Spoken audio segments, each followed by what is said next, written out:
Mis amados en el Señor, Dios nos bendiga. Seguimos con la segunda parte del falso profeta de Apocalipsis. Ya vimos que para identificar un verdadero profeta y un falso profeta, en la Biblia encontramos unos pasajes, como en el libro de Deuteronomio, capítulo 18, versículo 15 al 22, y también en el libro profético de Jeremías, capítulo 23, versículos 16 al 40. Y en estos pasajes hablábamos que encontramos lo que identifican a un verdadero profeta y a un falso profeta. También nos ayuda a entender las características de la verdadera profecía y nos muestra las características de las profecías que son falsas. Y surge otra pregunta: ¿acaso todos los profetas son de Dios? Y la respuesta es no. Y en la Biblia encontramos el suceso de los profetas de Baal. 450 profetas falsos se enfrentaron a un solo y verdadero profeta llamado Elías en el monte Carmelo. 450 falsos profetas contra un profeta verdadero. Y en el primer libro de Reyes, capítulo 18, versículos 20 al 40, allí encontramos: así como Jehová, el Dios verdadero, tenía profetas, Baal también tenía 450 profetas. Si hay profetas verdaderos y profetas falsos, tengamos en cuenta esto. Y para ello debemos preocuparnos en conocer las normas, las reglas y los principios que Dios estableció en su palabra para identificar de quién es un verdadero profeta y de quién no lo es. Hemos visto de que la Biblia nombra a un falso profeta en el libro de Apocalipsis. Y es un misterio, es decir, no es lo que dice ahí literalmente, porque debo entender de quién o qué es el falso profeta. Y para poder entender esto, tenemos que entender qué es profecía. ¿Quién da la profecía verdadera? Las características que tiene para identificar el verdadero y el falso profeta. Ahora la función del profeta, sea profeta de Dios o sea un falso profeta, la función es la misma. Como dije, que la función es la misma, no cambia. Lo hagan bien o mal, la función siempre será la misma. ¿Cuál es la función del profeta? Ser la boca del que representa. Elías era la boca y el portavoz de Dios. Éxodo capítulo 4, versículo 16 dice: y él hablará por ti al pueblo, él te será a ti en lugar de boca, y tú serás para él en lugar de Dios. Volvemos al libro del Éxodo, capítulo 7, versículo 1. Jehová dijo a Moisés: mira, yo te he constituido Dios para Faraón, y tu hermano Aarón será tu profeta.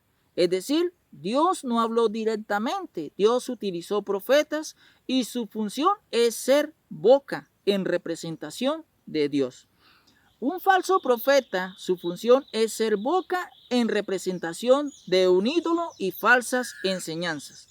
Y aunque diga ser profeta de Dios y su enseñanza es errada, es un falso profeta. Es por eso de que hay falsos mensajes y falsas profecías, como suelen muchos en el día de hoy, que han profetizado de que sucederá tal cosa y han quedado en ridículo. También hay verdaderos profetas y verdaderas profecías, las cuales proceden del verdadero Dios, que tienen que ver en cuanto a su reino. La profecía falsa procede de otras fuentes o lugares y no tienen nada que ver con el reino de Dios. Y es allí cuando conocemos si la profecía es genuina o no lo es. Si está donde te dicen, da un billete de 50,000 porque Dios me dice que te lo multiplicará, que te dará un carro, una casa y serás próspero, ¿acaso tiene que ver con el reino de Dios?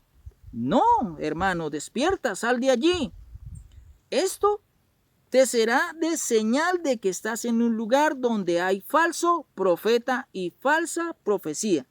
Pero en cambio, si estás en un lugar donde te dicen de que el Señor Jesucristo, el resucitado, en su segunda venida, con voz de mando, con voz de arcángel y con trompeta de Dios, descenderá del cielo y los muertos en Cristo resucitarán primero.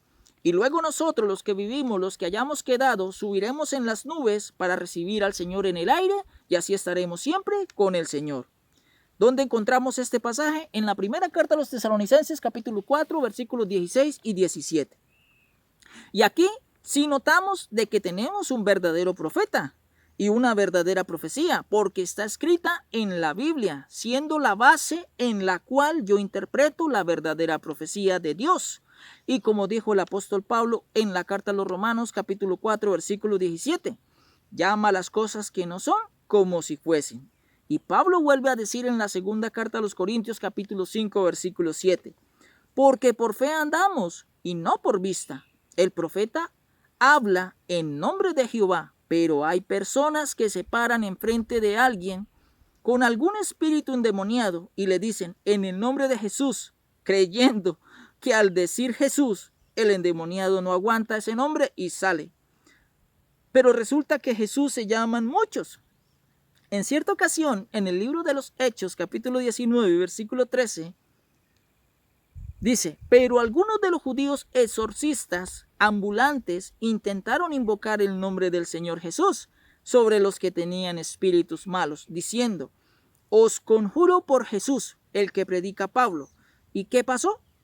Versículo 15. Pero respondiendo el espíritu malo dijo, a Jesús conozco y sé quién es Pablo, pero vosotros, ¿quiénes sois? Versículo 16. Y el hombre en quien estaba el espíritu malo, saltando sobre ellos y dominándolos, pudo más que ellos, de tal manera que huyeron de aquella casa desnudos y heridos. Para los del evangelio del común, quítense de la cabeza en que todo lo arreglan en el nombre de Jesús.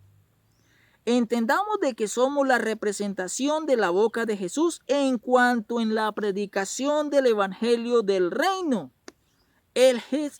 Jesús no está acá. Él se fue. Y él necesita de que alguien lo represente. Y por eso yo soy la boca en representación de Jesús. Pero yo no he hecho ni expulso demonios en el nombre de Jesús, porque esa profecía la cumplió Jesús de Nazaret en su primera venida. Y si los apóstoles expulsaron demonios, fue porque recibieron autoridad de parte de Jesús, el resucitado. Solo ellos, ¿quiénes? Los apóstoles. En cambio, nosotros no. Y hay una confusión en las iglesias convencionales del hoy. Jesús les dijo a sus discípulos, en mi nombre harán milagros y echarán fuera a los demonios. Y no es en el nombre, sino el respaldo que recibieron los discípulos de parte de Dios por estar haciendo correctamente la función de boca. Dice la Biblia de que vendrán muchos falsos profetas en mi nombre, utilizando el nombre de Jesús como pantalla o pretexto, y detrás de eso tienen unas artimañas de falsa profecía y de un falso mensaje, y por eso Jesús dijo, se levantarán muchos en mi nombre, pero no es el mensaje que yo os di. Los que somos verdaderos, los que hacemos en nuestra función de boca en representación de Dios, es repetir y traer a memoria lo que Jesús ya dijo en lo que está escrito en la Biblia. Y no hay nada nuevo. Apocalipsis capítulo 13, versículo 11 al 15, es la primera vez que se refiere al falso profeta. Aunque no lo nombra como falso profeta, pero sí dice que es otra bestia. Y es aquí donde empezamos a ver si el falso profeta es un hombre o no lo es. Apocalipsis capítulo 16, versículo 13, dice, y vi salir de la boca del dragón y de la boca de la bestia y de la boca del falso profeta 3 espíritus inmundos a manera de ranas. Ahora, Apocalipsis capítulo 19, versículo 20 dice, y la bestia fue apresada y con ella el falso profeta que había hecho delante de ellas las señales con las cuales había engañado a los que recibieron la marca de la bestia y habían adorado su imagen. Estos dos fueron lanzados vivos dentro del lago de fuego que arde con azufre. Ahora Apocalipsis capítulo 20, versículo 10 dice: y el diablo que los engañaba fue lanzado en el lago de fuego y azufre, donde estaban la bestia y el falso profeta, y serán atormentados día y noche por los siglos de los siglos. Aquí hay algo importante, y es que la bestia y el falso profeta siempre están juntos. Ahora, si sabiendo esto, ¿será que el falso profeta es un hombre? No, porque el falso profeta se le llama también otra bestia. Y nos hace entender de que no es un hombre. Este falso profeta es la boca de la bestia o gobierno. Habla y expresa la voluntad de dicho gobierno. La bestia no es un hombre y el falso profeta tampoco es un hombre. Pero ¿por qué habla, hace señales este falso profeta? La pregunta es, ¿quién es? Así que no te pierdas el próximo video, mis queridos hermanos en el Señor. Porque en el próximo video seguiremos hablando de quién o quiénes son el falso profeta. Recuerda visitar mi página de YouTube, La Restauración del Reino de Dios en la Tierra. Dios nos bendiga.